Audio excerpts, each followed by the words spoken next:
ہم شرمندہ نہیں ہیں، انسانوں کو کپڑوں پہ نہیں تولا جاتا۔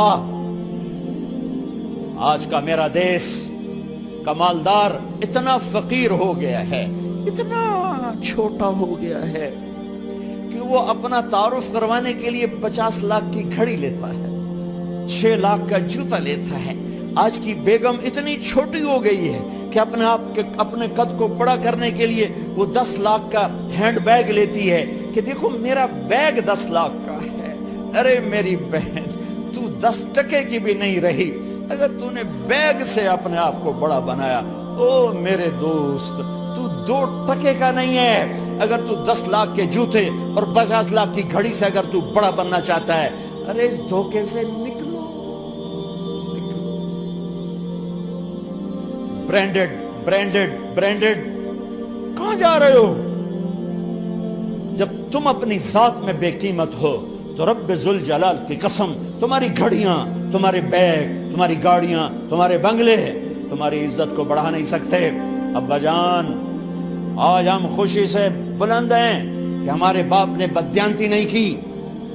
گھر میں تشریف لائے، کہنے لگے فاطمہ کچھ پیسے ہیں، میرا انگور کھانے کو جی چاہ رہا۔ بس فاطمہ رونے لگی۔ فرمایا امیر المومنین، خزانہ تو بھرا پڑا ہے، 1 درم کا بھی تیرا حق نہیں ہے کہ تو 1 درم لے کے انگور خرید لے۔ تو تڑپ اٹھے، فاطمہ میں جہنم نہیں برداشت کر سکتا۔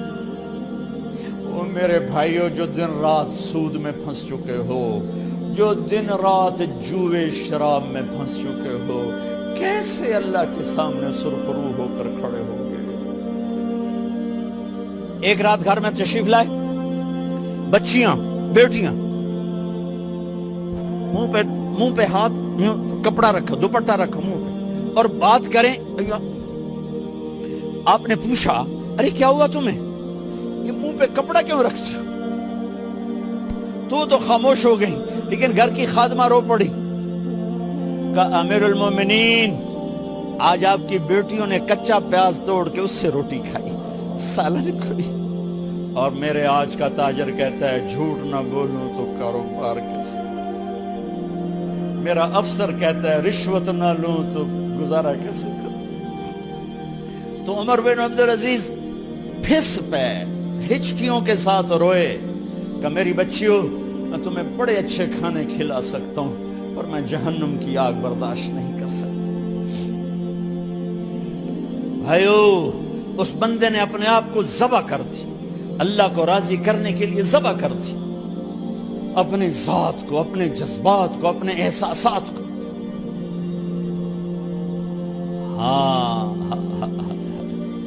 اب اللہ نے صلہ کیا دیا؟ جب انتقال ہوا، ہونے لگا تو بلایا رجا کو، جو میں بات پہلے چھوڑ کے ادھر ان کی تھوڑی سیرت بتائی کہ رجا اب میں مرنے لگا ہوں۔ عبد الملک کالا ہو گیا تھا، ولید کالا ہو گیا تھا، سلیمان کالا ہو گیا تھا۔ یہ کیوں کالے ہوئے تھے؟ یہ بے نمازی نہیں تھے، بدکاری نہیں کرتے تھے، کسی کی طرف ان کی میلی آنکھ نہیں اٹھی کبھی۔ یہ ظالم تھے، ظالم ظالم، انسانوں کا خون پیا، مال میں خیانت کی، اس پر اللہ نے چہرے پھیر دیے۔ آج عمر بن عبدالعزیز جا رہا ہے کہ دیکھو میں جا رہا ہوں، مجھے دیکھو میرے ساتھ کیا ہوتا ہے۔ ان کا انتقال ہوا، ان کی میت قبر کے کنارے رکھی گئی، اور اب نیچے اتارنا ہے۔ سلیمان کی میت کو اتارنے لگے تو ہلنے لگا، اور عذاب قبر پہلے شروع ہو گیا۔ عمر کی میت کو جب قبر کے قریب کیا گیا، ایسے ہوا کا جھونکا آیا، ایک پرچہ ایسے لہراتا ہوا، یوں آیا، یوں آیا، یوں آیا، اور عمر کے سینے پر گر گیا۔ لوگ کٹھے ہو گئے، پرچے کو کھول کے دیکھا گیا تو اس پہ لکھا تھا بسم اللہ الرحمن الرحیم، براءۃ من اللہ لعمر بن عبد العزیز من النار۔ یہ پروانہ ہے اللہ کی طرف سے اس کے بندے عمر کے لیے کہ اسے جہنم سے نجات کی خوشخبری سنا دی جائے۔ آہا، مرنا ہو تو یوں مرو، اللہ ایسی موت دے دے. کہتے ہیں پھر میں نے ان کو قبر میں اتارا. جب قبر میں اتارا تو کیا دیکھا؟ میں نے کفن کی گرہ کھولی تو چہرہ قبلے کی طرف، اور یوں لگا جیسے 14ویں رات کا چاند قبر میں اتر آیا ہو. اور آخری بات کرتا ہوں، میرے بھائیوں بہنوں، اپنے اللہ سے صلح کر